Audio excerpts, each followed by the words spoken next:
నమస్కారం ఇది సంగతికి స్వాగతం లోక్సభ ఎన్నికల వేడి మొదలైంది గెలుపే లక్ష్యంగా ప్రధాన పార్టీలన్నీ వ్యూహ ప్రతివ్యూహాల్లో నిమగ్నమయ్యాయి విమర్శలు ఆరోపణలతో ప్రత్యర్థులను కట్టడి చేసేందుకు ప్రయత్నిస్తున్నాయి అవతలి పార్టీ ఎత్తులకు పై ఎత్తులను వేసేందుకు ప్రణాళికలు సిద్ధం చేసుకుంటున్నాయి బలాలు బలహీనతలను బేరీజు వేసుకుంటూ ఎన్నికల రణక్షేత్రానికి సన్నద్ధమవుతున్నాయి ఓటర్లను ఆకర్షించేందుకు ఏ ఒక్క మార్గాన్ని వదులుకోవడం లేదు భారీ సభలు ప్రకటనలు ప్రదర్శనలతో హోరెత్తిస్తున్నారు దేశవ్యాప్తంగా ప్రజలకు చేరువయ్యేందుకు ఎవరికి వారు వినూత్న పంథాలను అనుసరిస్తున్నారు ప్రచార ప్రణాళికలు మొదలు అభ్యర్థుల ఎంపిక వరకు అన్నింటా ప్రత్యేకతను చాటుకుంటున్నాయి యువనేత రాహుల్ సారథ్యంలో సార్వత్రిక ఎన్నికలకు సిద్ధమవుతున్న కాంగ్రెస్ పార్టీ సైతం సరికొత్త ఒరవడికి నాంది పలుకుతోంది గతంలో ఎన్నడూ లేని విధంగా ప్రైమరీ ఎలక్షన్ పేరుతో అభ్యర్థుల ఎంపికలో వినూత్న పంథాకు తెరతీసింది లోక్సభ ఎన్నికల వేళ హస్తం పార్టీ ప్రయోగాత్మకంగా చేపడుతోన్న ప్రైమరీ ఎలక్షన్ విశేషాలేమిటో ఇప్పుడు తెలుసుకుందాం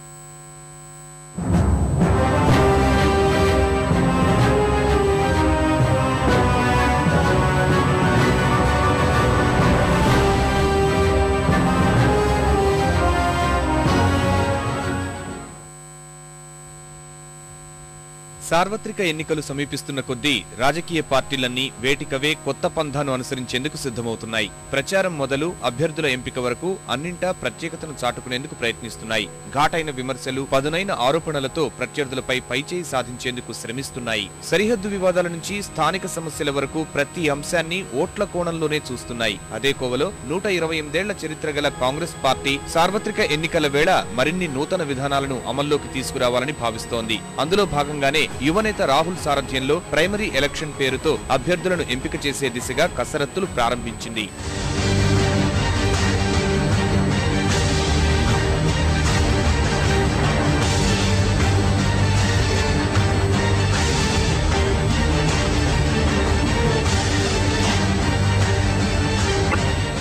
దేశవ్యాప్తంగా చర్చనీయాంశమైన ఈ ప్రైమరీ ఎలక్షన్ అంటే ఏమిటి ఈ విధానంలో అభ్యర్థులను ఏ విధంగా ఎంపిక చేస్తారు సార్వత్రిక ఎన్నికల్లో ఎవరు పోటీ చేయాలనే విషయాన్ని నిర్ణయించే ప్రక్రియనే ప్రైమరీ ఎలక్షన్ గా పిలుస్తారు స్థానిక కార్యకర్తలు పార్టీ ముఖ్యుల చేత ఓటింగ్ నిర్వహించి ఎవరికి టికెట్ ఇవ్వాలనే అంశాన్ని రాజకీయ పక్షాలు నిర్ధారిస్తాయి లోక్సభ శాసనసభ టికెట్ ఆశించే అభ్యర్థుల్లో సమర్థులెవరో తేల్చడానికి కార్యకర్తలు ఎవరికి మద్దతు తెలుపుతున్నారో తెలుసుకునేందుకు ఈ ప్రక్రియ ఉపయోగపడుతుంది ఇప్పటికే America Italy France UK Canada సహా మరికొన్ని దేశాల్లోని పార్టీలు ఈ విధానాన్ని అమలు చేస్తున్నాయి ఇప్పుడు కాంగ్రెస్ పార్టీ తరపున ఎన్నికల్లో పోటీ చేసే అభ్యర్థుల ఎంపికలోనూ ప్రైమరీ ఎలక్షన్ పద్ధతిని అనుసరిస్తామంటున్నారు రాహుల్ గాంధీ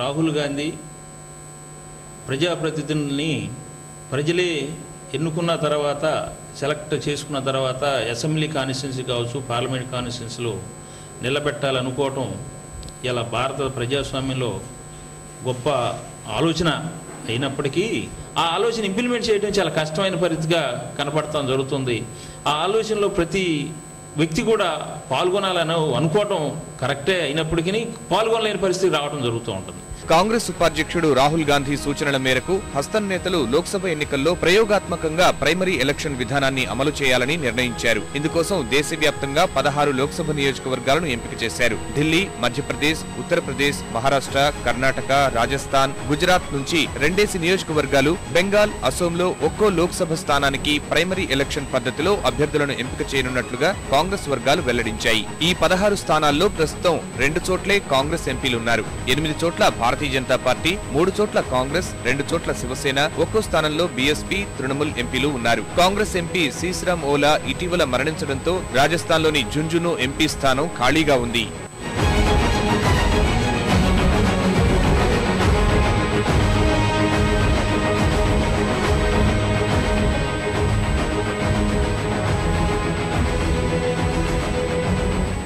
ప్రైమరీ ఎలక్షన్ పద్ధతిలో ఎన్నికల్లో పోటీ చేసే అభ్యర్థిని పార్టీ పదాధికారులే ఎన్నుకుంటారు. ఎమ్మెల్యేలు, ఎంపీలు, మేయర్లు, డిప్యూటీ మేయర్లు, ఏఐసీసీ, పీసీసీ, యువజన కాంగ్రెస్ సభ్యులు, జాతీయ, జిల్లా స్థాయి పదాధికారులు, మహిళా కాంగ్రెస్, సేవాదళ్ సభ్యులు ఇలా కాంగ్రెస్ కు సంబంధించిన అన్ని విభాగాల వారికి ప్రైమరీ ఎలక్షన్ లో పోటీ చేసే అర్హత ఉంటుంది. 5 ఏళ్లు అంతకంటే ఎక్కువ జైలు శిక్ష పడే అభియోగాలు ఎదుర్కొంటున్న వారు ఈ ఎన్నికల్లో పోటీ చేసే అర్హతను కోల్పోతారు. సంబంధిత నియోజకవర్గానికి చెందిన కాంగ్రెస్ సభ్యులందరికీ ఓటు హక్కును కల్పిస్తారు. ప్రతి నియోజకవర్గానికి 2 రిటర్నింగ్ అధికారులను నియమించి అభ్యర్థుల ఎంపికను చేపడతారు. పార్టీలోని అన్ని వర్గాలకు చెందిన కార్యకర్తలు, నాయకులు, ఇతర ముఖ్య నేతలను పరిగణలోకి తీసుకుని 500 నుంచి 2000 మందితో కూడిన ఓటర్ల జాబితాను అధిష్టానం నియమించిన రిటర్నింగ్ అధికారులు సిద్ధం చేస్తారు.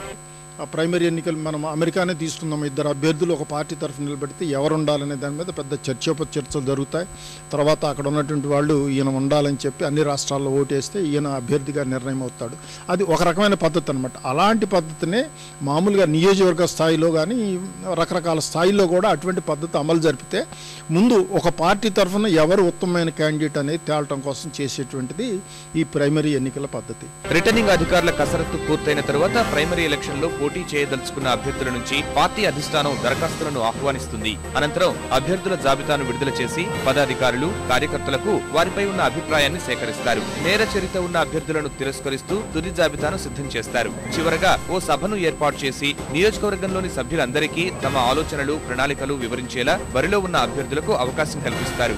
ఈ ప్రక్రియ పూర్తయిన వెంటనే ప్రైమరీ ఎలక్షన్ బరిలో ఉన్న అభ్యర్థుల ఎన్నిక కోసం ఓటింగ్ నిర్వహించి ఫలితాలను ప్రకటిస్తారు. ఇప్పటివరకు విదేశాలకే పరిమితమైన ఈ విధానాన్ని మన దేశంలో తొలిసారిగా మధ్యప్రదేశ్ లో మండ్సోర్ నియోజకవర్గానికి అమలు చేయాలని కాంగ్రెస్ పెద్దలు భావిస్తున్నారు. మార్చి 3న ప్రైమరీ ఎలక్షన్ పద్ధతిలో అభ్యర్థిని ఎంపిక చేసేందుకు కాంగ్రెస్ అధిష్టానం ఏర్పాట్లు చేస్తున్నట్లుగా తెలుస్తోంది.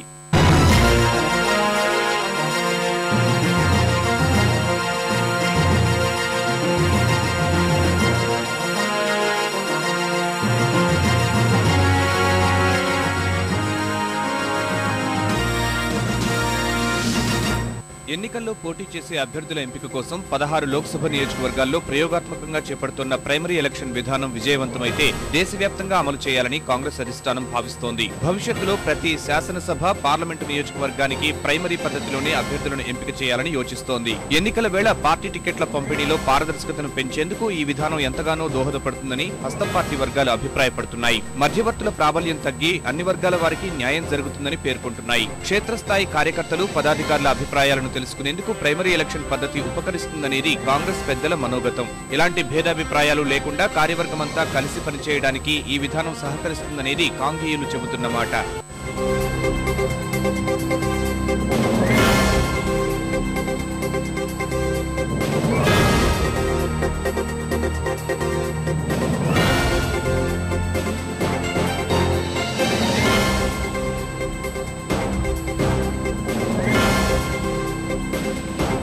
నూట 28 ఏళ్ల చరిత్ర గల కాంగ్రెస్ ఇన్నేళ్లలో లేనిది ఇప్పుడే ఎందుకు ఈ కొత్త విధానాన్ని అనుసరిస్తోంది? ఇది యువనేత రాహుల్ గాంధీ సొంత ఆలోచన లేక ఎవరినైనా కాపీ కొడుతున్నారా? ఈ ప్రశ్నలకు సమాధానాన్ని పరిశీలిస్తే వాస్తవానికి రాజకీయ పార్టీలు తీసుకునే ప్రతి నిర్ణయంలోనూ క్షేత్రస్థాయి కార్యకర్తలను భాగస్వాములను చేయాల్సి ఉంటుంది. అయితే అతిపెద్ద ప్రజాస్వామ్య వ్యవస్థ అయిన మన దేశంలో మాత్రం ఏ పార్టీ ఆ విధానాన్ని అనుసరించడం లేదు. కానీ కేజ్రీ నేతృత్వంలో ఆవిర్భవించిన ఆమ్ ఆద్మీ పార్టీ తొలిసారిగా కింది స్థాయి కార్యకర్తల అభిప్రాయాలను గౌరవిస్తూ పాక్షికంగా ప్రైమరీ ఎలక్షన్ పద్ధతిలో ఢిల్లీ శాసనసభ ఎన్నికల్లో అభ్యర్థులను ఎంపిక చేసింది. జిల్లా స్థాయి కమిటీలు, రాష్ట్ర స్థాయి కమిటీ, రాజకీయ వ్యవహారాల కమిటీ ఇలా మొత్తం 3 విడతల్లో అగ్రస్థానంలో నిలిచిన వారికే ఆప్ నాయకత్వం టికెట్లు జారీ చేసింది. ఈ ప్రయోగం వల్ల ఆప్ సాధించిన విజయాన్ని గుర్తించిన యువనేత రాహుల్ తమ పార్టీలోనూ ప్రైమరీ విధానాన్ని అమలు చేయాలని సంకల్పించారు. అంతా అయిన తర్వాత కూడా చివరి నిమిషంలో అభ్యర్థిని మార్చడం, అయితే హఠాత్తుగా వేరే పార్టీ వాళ్ళు వస్తే వీళ్ళని తీసి పక్కన పెట్టడం, ఇట్లాంటివి భారతదేశంలో సర్వసాధారణం. ఈ నేపథ్యంలో చూసినప్పుడు అమెరికా అధ్యక్ష అభ్యర్థిని కింద నుంచి ప్రైమరీలన్నీ జరిపి వాటిలో నుంచి దశల వారీగా ఎంపిక చేసే ప్రక్రియ ఏదైతే ఉందో అది బహుశా భారతదేశంలో ఇప్పుడున్న పరిస్థితుల్లో అంత అమల్లోకి రావడం చాలా కష్టమని మనం చెప్పొచ్చు. పారదర్శకత, కార్యకర్తల అభిప్రాయానికి గౌరవం ఇవ్వడం, వర్గ పోరుకు తెరదించడం ఇలా ప్రైమరీ ఎలక్షన్ విధానం వల్ల కాంగ్రెస్ కు కొంత మేలు జరిగినా పూర్తి స్థాయిలో అమలు చేస్తే మాత్రం పెనుసవాళ్లే ఎదురవుతాయని రాజకీయ అనుభవజ్ఞులు విశ్లేషిస్తున్నారు. అధిష్టానం దగ్గర మంచి పలుకుబడి ఉన్న కొందరు కేంద్ర మంత్రులు, సీనియర్ నాయకుల్లో చాలా మందికి సొంత నియోజకవర్గాల్లో పెద్దగా బలం ఉండటం లేదు. ప్రైమరీ ఎలక్షన్ పద్ధతి కారణంగా వారంతా పార్టీ టికెట్ కు దూరమయ్యే ప్రమాదం ఉంది. అలాంటి అసంతృప్తి వర్గానికి నచ్చజెప్పే విషయంలో కాంగ్రెస్ అధిష్టానం కొంత ఇబ్బంది పడాల్సి ఉంటుంది. ప్రజాస్వామ్య పద్ధతిలో అత్యంత పారదర్శకంగా అభ్యర్థులను ఎంపిక చేయాలనే యువనేత రాహుల్ కు ఎదురయ్యే మరో సవాలు ధన ప్రవాహం. ధన బలంతో సామాన్య ప్రజలనే ప్రభావితం చేస్తున్న నాయకులు అదే ఆయుధంతో పార్టీ స్థానిక కార్యవర్గాన్ని తమ వైపు తిప్పుకోరనే విశ్వాసం ఎవరు కల్పిస్తారు? అభ్యర్థుల ఎంపికలో అందరికీ అవకాశం ఇస్తున్నందున పార్టీలో మరిన్ని వర్గాలు ఏర్పడే సూచనలు బలంగానే కనిపిస్తున్నాయి. లాబింగ్ చేస్తే పార్టీ టికెట్ ఇస్తారు. అలాంటి లాబింగ్ని రాహుల్ గాంధీ తట్టుకోగలడా? రాహుల్ గాంధీ తట్టుకోవడం అంటే చాలా కష్టం. ఇలాంటి లాబింగ్లో అలాంటి లాబింగ్ తట్టుకోవాలంటే రాహుల్ గాంధీ ఆలోచన విధానంలో వాళ్ళందరూ కూడా రావాలా? ఆ లాబింగ్ వాళ్ళు నడపకుండా ఉండాలా?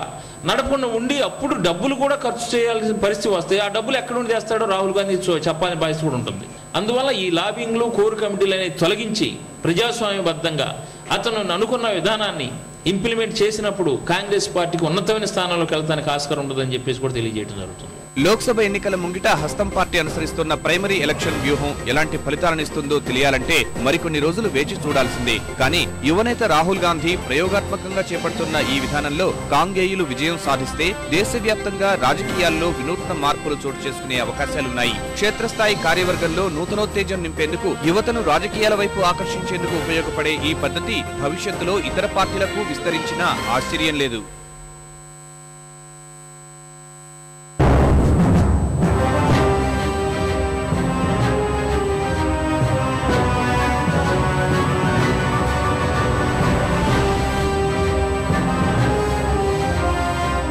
ఆర్జేడీలో చీలిక, భాజపా వైపు పాస్వాన్ అడుగులు, తృతీయ కూటమి అంటూ జేడీయూ రాగాలు, ఇలా మూడు ముక్కలాటను తలపిస్తోన్న బీహార్ రాజకీయాల్లో రసవత్తర మార్పులు చోటు చేసుకుంటున్నాయి.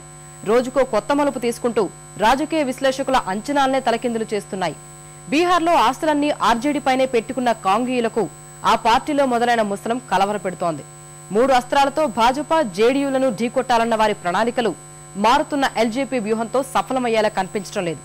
లాలూ దౌత్యంతో ఆర్జేడీ ఎమ్మెల్యేలు దారికొచ్చినట్లు కనిపిస్తోన్న భాజపా వైపు చూస్తోన్న రామ్విలాస్ పాస్వాన్ వైఖరి కాంగీలను కలవరపెడుతోంది.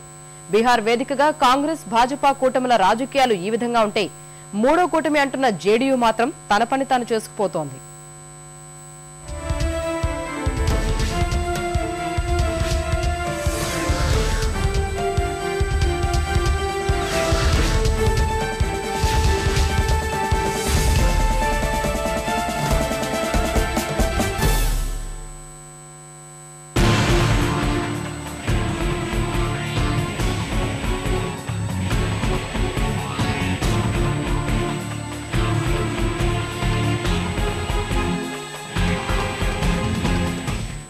సార్వత్రిక సమరం ముంగిట దేశవ్యాప్తంగా చోటు చేసుకుంటున్న రాజకీయ మార్పులు అప్పుడే ఎన్నికల రణరంగాన్ని తలపిస్తున్నాయి. ఎదుటి వర్గాన్ని దెబ్బతీసే ఎత్తులు, ఓట్ల వర్షం గుప్పించే జిత్తులతో పార్టీలన్నీ తమ అదృష్టాన్ని పరీక్షించుకునేందుకు సన్నద్ధమవుతున్నాయి. ఎన్నికల ముందు జెండా తిప్పేసే నేతల హడావిడి కూడా తారాస్థాయికి చేరింది.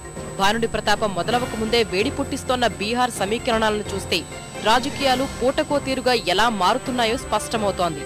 రాష్ట్రీయ జనతాదళ్ ఆర్జేడీ పార్టీలో బయటపడ్డ ముసలం ఇన్నాళ్లు తోటి ప్రయాణ ఎల్జేపీ అధ్యక్షుడు రామ్విలాస్ పాస్వాన్ ఎన్డీఏతో దోస్తీ ప్రయత్నాలు బీహార్పై ఎన్నో ఆశలు పెట్టుకున్న కాంగీలను కలవరపెడుతున్నాయి.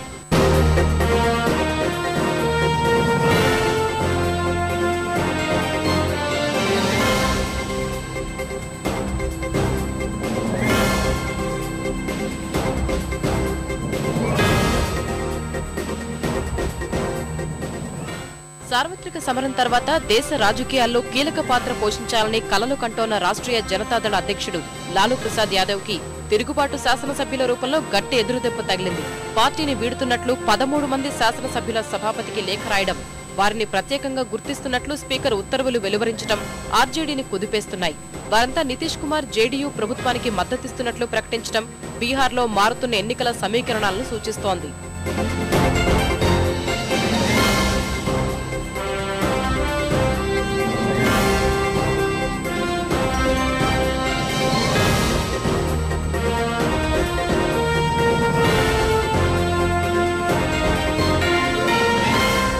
బీజేపీ జేడీయూ ప్రభుత్వానికి మద్దతు ఉపసంహరించుకున్న తర్వాత వాళ్ళు అలా నానా తంటాలు పడుతూ నడిపిస్తున్నారు. కాబట్టి ఈ పరిస్థితి నుంచి బయటపడడానికి, కొంత స్థిరత్వం సాధించుకోవడానికి చేసిన ప్రయత్నంలోనే బహుశా నితీష్ కుమార్ లల్లు యాదవ్ వెనకున్న వాళ్ళలో చీలిక తెచ్చాడని మనం అనుకోవాల్సి వస్తుంది. కాబట్టి ఇంకా కూడా ఆర్జేడీ ఇటువంటి చిక్కులు ఎదుర్కొన్నా మనం ఏమి ఆశ్చర్యపోవాల్సిన అవసరం లేదు. ఉత్తర భారతదేశంలో కొంత పునరేకీకరణ జరుగుతుంది. అదుపు దాటిపోతున్న పరిస్థితిని గుర్తించిన లాలు దీపం ఆరిపోకముందే రంగంలోకి దిగినప్పటికీ 13 మందిలో కేవలం 9 మంది మాత్రమే సొంత గూటికి తిరిగొచ్చినట్లు సమాచారం. ఇందులో 6 శాసనసభ్యులు స్పీకర్కు సమర్పించిన లేఖలో తమ సంతకాలను ఫోర్జరీ చేశారంటూ వివరణ ఇచ్చుకునే ప్రయత్నం చేశారు. పార్టీలో ముసలంపై పాట్నాలో లాలు నిర్వహించిన సమావేశానికి హాజరైన 9 మంది శాసనసభ్యులు తమంతా లాలు నాయకత్వంలోని ఆర్జేడీ వెంటే ఉంటామంటూ ప్రకటించారు. మొత్తం పరిణామాలపై తీవ్రంగా ఆగ్రహించిన లాలూ ప్రసాద్ యాదవ్ ఆర్జేడీలో చీలిక నితీష్ కుట్రేనంటూ ఆరోపించారు. సొంత గూటికి తిరిగొచ్చిన 9 మంది శాసనసభ్యులతో కలిసి శాసనసభ వరకు నడిచి వెళ్లి పార్టీలో చీలిక లేదని చెప్పే ప్రయత్నం చేశారు. बिहार में लोकतंत्र का गला घोटने वाला नीतीश सरकार विधानसभा के अध्यक्ष को खिलौना के रूप में इस्तेमाल करके राष्ट्रीय जनता दल को, अन्य दलों को तोड़ने के लिए प्रलोभन में जिन 13 एमएलए का नाम लिया था उसमें 9 एमएलए अभी विधायकों का इंडिविजुअल चिट्ठी हस्तलिखित दिया गया है और प्रतिवाद किया गया है और ये लड़ाई का शुरुआत हो गया। ये लड़ाई पूरे बिहार में अब हम आ गए दिल्ली से, लेकिन बढ़िया से नीतीश कुमार को हम टाइट कर देंगे। లాలు వ్యాఖ్యలపై స్పందించిన బీహార్ ముఖ్యమంత్రి నితీష్ కుమార్ ఆర్జేడీ చీలికకు కుట్ర పన్నారన్న ఆరోపణలను ఖండించారు.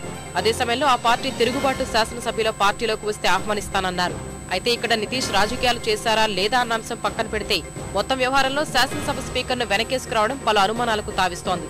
కారణం 22 మంది సభ్యులున్న ఆర్జేడీలో కనీసం 15 మంది సభ్యులు అంగీకరిస్తేనే ప్రత్యేకంగా గుర్తించాలి.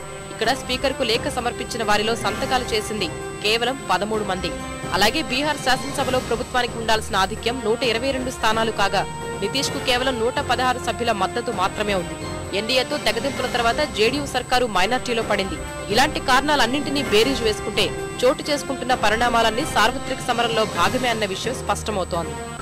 जेडीयू का प्रश्न है, जनता दल यू का प्रश्न है। अगर लोग आएंगे हम लोगों के पास तो हम उनका स्वागत करेंगे और स्पीकर पर न कोई दबाव डाल सकता है और न स्पीकर पर किसी का दबाव पड़ सकता है। कुछ मामलों में निर्णय लेने के लिए स्पीकर ही एकमात्र अथॉरिटी है। ఆర్జేడీని వీడటానికి తిరుగుబాటు శాసనసభ్యులు చెబుతున్న కారణం లాలు కాంగ్యూల పడవెక్కడానికి చేస్తున్న ప్రయత్నమే. దాణా కుంభకోణంలో బెయిల్పై విడుదలైన నాటి నుంచి కాంగ్రెస్ తో దోస్తీ కోసం లాలు తీవ్రంగా ప్రయత్నిస్తున్నారు. సార్వత్రిక ఎన్నికల్లో యూపీఏ కూటమి కలిసి పోటీ చేయాలనే నిర్ణయానికి వచ్చారు. లాలు నిర్ణయంపై అసంతృప్తికి లోనైన తిరుగుబాటుదారులు అసలు లాలు అనర్హత వేటు కారణంగా పదవి కోల్పోవడానికి కారణం కాంగ్రెసే అని, ఆయన జైలుకు వెళ్లడానికి వారే బాధ్యులన్నది ఆరోపణ.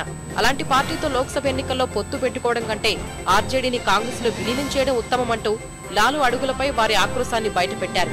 ఇలా తిరుగుబాటు బావుట ఎగరవేసిన వారిలో ఎక్కువ మంది లాలు సామాజిక వర్గంతో పాటు మైనార్టీ శాసనసభ్యులే ఉండటం కాంగ్రెస్ గుండెల్లో గుబులు పుట్టిస్తోంది. బీహార్ అనేది ఒక ప్రత్యేకమైనటువంటి రాష్ట్రం అన్నమాట. అక్కడ ఉన్న పరిస్థితులు కూడా చాలా ప్రత్యేకంగా ఉంటాయి. ఇప్పటి వరకు కూడా కాంగ్రెస్, ఆర్జేడీ, ఎల్జేపీ అనేటువంటి పార్టీ, పస్వాన్ పార్టీ 300 కలిపి ఒక ఫ్రంట్గా ఏర్పడి ఇప్పటి వరకు వస్తున్నారు. అయితే ఈ వచ్చేటువంటి ఎన్నికలు, లోక్సభ ఎన్నికల నేపథ్యంలో అక్కడ పూర్తిగా మారిపోయింది. ఈ పరిస్థితుల్లో నితీష్ కుమార్ ఇప్పటి వరకు అటు బీజేపీతో సంబంధం లేకుండా ఇటు కాంగ్రెస్ సంబంధం లేకుండా ఉన్నాడు. తనకు కావాల్సిన మెజారిటీ లేదు. కాబట్టి ఏంటంటే పార్లమెంట్ ఎన్నికల్లో పూర్తిగా మార్చడం కోసము ఇవాళ లాలూ ప్రసాద్ని బలహీనపరచడానికి ఒక ప్రయత్నం జరిగింది. ఇంతకీ ఆర్జేడీలో చీలిక కాంగ్రెస్లను ఎందుకు కలవరపెడుతోంది? ఆ వివరాలు పరిశీలిస్తే ఆర్జేడీ, ఎల్జేపీలతో కలిసి మైనార్టీలతో పాటు వెనుకబడిన వర్గాల ఓట్లు గ్యాలం వేయాలన్నది కాంగ్రెస్ వ్యూహం. లాలుతో పొత్తు పెట్టుకుంటే ఆయన సామాజిక వర్గం ఓట్లన్నీ యూపీఏ ఖాతాలోకే వస్తాయన్నది వారి అంచనా. 40 లోక్సభ స్థానాలు ఉన్న బీహార్లో భాజపా, జేడీయూలకు గట్టి పోటీ ఇవ్వాలంటే అది కేవలం లాలూ, పాస్వాన్లతో పొత్తు వల్లే సాధ్యమన్నది కాంగ్రెస్ భావన. అందుకే ఇదే విషయంపై లాలూ ప్రసాద్ యాదవ్ తో కాంగ్రెస్ అధిష్టానం పలుమార్లు చర్చించింది. ఇంకా పొత్తులపై అధికారిక నిర్ణయం వెలువడకున్నా కాంగ్రెస్ తో ఆర్జేడీ పొత్తు లాంఛనమే అనుకుంటున్న సమయంలో లాలూ పార్టీలో బయటపడ్డ ముసలం కాంగ్రెస్ కు గట్టి ఎదురుదెబ్బే. లాలూ నాయకత్వం ఎన్నికల తర్వాత భవిష్యత్తుపై సొంత పార్టీ శాసనసభ్యులకే నమ్మకం లేకపోతే పొత్తు రాజకీయాలను ప్రజలలా విశ్వసిస్తారన్న అనుమానం కాంగీల మనసులను తొలిచేస్తోంది. బీహార్ రాజకీయాల్లో చోటు చేసుకుంటున్న మార్పులు చూస్తుంటే 3 అస్త్రాలతో భాజపా, జేడీయూ ఎత్తులను చిత్తు చేయాలన్న కాంగ్రెస్ ప్రణాళిక ఫలించేలా కనిపించడం లేదు. కారణం ఇన్నాళ్లు కాంగ్రెస్ కూటమిలో చేరే పక్షిలా కనిపించిన రామ్విలాస్ పాశ్వాన్ భాజపా వైపు అడుగులు వేస్తుండడమే. 2002 గుజరాత్ అల్లర్ల తర్వాత భాజపాకు దూరంగా ఉంటూ వస్తోన్న ఆయన ఇటీవలే మనసు మార్చుకున్నారు. నాటి అల్లర్లలో మోడీ ప్రమేయం లేదంటూ కోర్టు ఇచ్చిన తీర్పును గౌరవించాలంటూ పాస్వాన్ కుమారుడు చిరాగ్ చేసిన వ్యాఖ్యలు చూస్తే ఇదే సంగతి స్పష్టమవుతోంది. భాజపా కూడా ఎల్జేపీతో పొత్తు పరిశీలనలో ఉందని వెల్లడిస్తోంది. ప్రస్తుతం చర్చల దశలో ఉన్న ఈ రెండు పార్టీల పొత్తుల వ్యవహారం ఆచరణలోకి వస్తే మోడీ మిత్రపక్షాలను ఆకర్షించలేరన్న విమర్శలకు గట్టి సమాధానం చెప్పినట్లవుతుందన్నది రాజకీయ విశ్లేషకుల మాట. రామ్విలాస్ పాశ్వాన్ ఎత్తులు చూస్తుంటే కాంగ్రెస్ మునిగిపోయే నావా అని ఎన్నికల సర్వేలు జోస్యం చెబుతున్న నేపథ్యంలో భాజపా కూటమి వైపు అడుగులేస్తున్నారా, లేక కాంగ్రెస్ ఆర్జేడీతో సీట్ల పంపకం వ్యవహారాల్లో లబ్ధి పొందేందుకు ప్రణాళికలు రచించారా అన్న అనుమానం కూడా కలుగుతోంది. ఆ రెండు పార్టీలతో పొత్తుల వల్ల సీట్ల వ్యవహారంలో తమ పార్టీకి అన్యాయం జరుగుతోందన్న భావన ఎల్జేపీ వర్గాల్లోనూ ఉంది. కాంగ్రెస్ ఆర్జేడీతో పొత్తు వల్ల తమ పార్టీకి కేవలం 5 సీట్లే దక్కుతాయని, అదే భాజపాతో కలిసి వెళ్తే 7 సీట్లు దక్కించుకోవచ్చన్న ఆలోచనలో పాస్వాన్ ఉన్నట్లు సమాచారం. అదే సమయంలో ఆర్జేడీతో పొత్తు వల్ల ఇప్పటి వరకు నష్టమే తప్ప ఎలాంటి ప్రయోజనం కలగలేదన్నది వారి భావన. అందుకే భాజపాతో వీలైనంత త్వరగా పొత్తులను పట్టాలెక్కించాలన్న ప్రయత్నంలో ఎల్జేపీ ఉన్నట్లు సమాచారం. మొత్తం పరిణామాలపై స్పందించిన లాలూ ప్రసాద్ యాదవ్ రామ్విలాస్ పాశ్వాన్ మతతత్వ పార్టీల మాయలో పడద్దని కోరుతున్నారు. ఇంకా ఎల్జేపీ తమతో కలిసి వస్తుందన్న ఆశలోనే ఉన్నారు. సార్వత్రిక సమరంలో కాంగ్రెస్, భాజపా, ఎల్జేపీ, ఆర్జేడీ పొత్తుల ప్రయత్నాలని క్షుణ్ణంగా పరిశీలిస్తోన్న జేడీయూ మాత్రం ప్రధాన పార్టీల కూటముల్లో చేరే ప్రసక్తే లేదని చెబుతోంది. ఇప్పటికే తృతీయ కూటమి రాగం అందుకున్న ఆ పార్టీ అధ్యక్షుడు శరద్ యాదవ్ దేశవ్యాప్తంగా మిగతా ప్రాంతీయ పార్టీలను తమ వెంట వచ్చేలా కసరత్తు చేస్తున్నారు. రాష్ట్రంలో ఆర్జేడీ చీలికలో తమ ప్రమేయం లేదంటూనే ఆ పరిణామాల ద్వారా ఎన్నికల్లో లబ్ధి పొందేందుకు ప్రయత్నాలు మొదలుపెట్టింది. అయితే కాంగ్రెస్, భాజపా కూటములకు వ్యతిరేకంగా నిలిచి బీహార్లో ఆ పార్టీ ఏ మేర ప్రభావం చూపుతుందన్నదే ప్రశ్నార్థకంగా మారింది. మొత్తం మీద బీహార్లో చోటు చేసుకుంటున్న రాజకీయ మార్పులు దేశవ్యాప్తంగా వేడి పుట్టిస్తున్నాయనడంలో ఎలాంటి సందేహం లేదు. తిరుగుబాటు జెండా ఎగరవేసిన వారిలో 9 మంది తిరిగి సొంత గూటికి చేరినప్పటికీ పార్టీ కార్యకర్తలో ఉన్న అసంతృప్తిని లాలూ ప్రసాద్ యాదవ్ ఎలా తొలగిస్తారన్నదే ఆసక్తికరంగా మారింది. అలాగే రామ్విలాస్ పాశ్వాన్ ని కాంగ్రెస్ నావ ఎక్కిస్తారా, లేక కళ్ల ముందే పాత మిత్రుడు భాజపా వెంట వెళితే ఏం చెయ్యలేక నిస్సహాయత వ్యక్తం చేస్తారా అన్నది వేచి చూడాలి. అందుకే కాంగ్రెస్ బీహార్లో తన ఆశలన్నీ లాలూ ప్రసాద్ యాదవ్ దౌత్యంపైనే పెట్టుకుంది.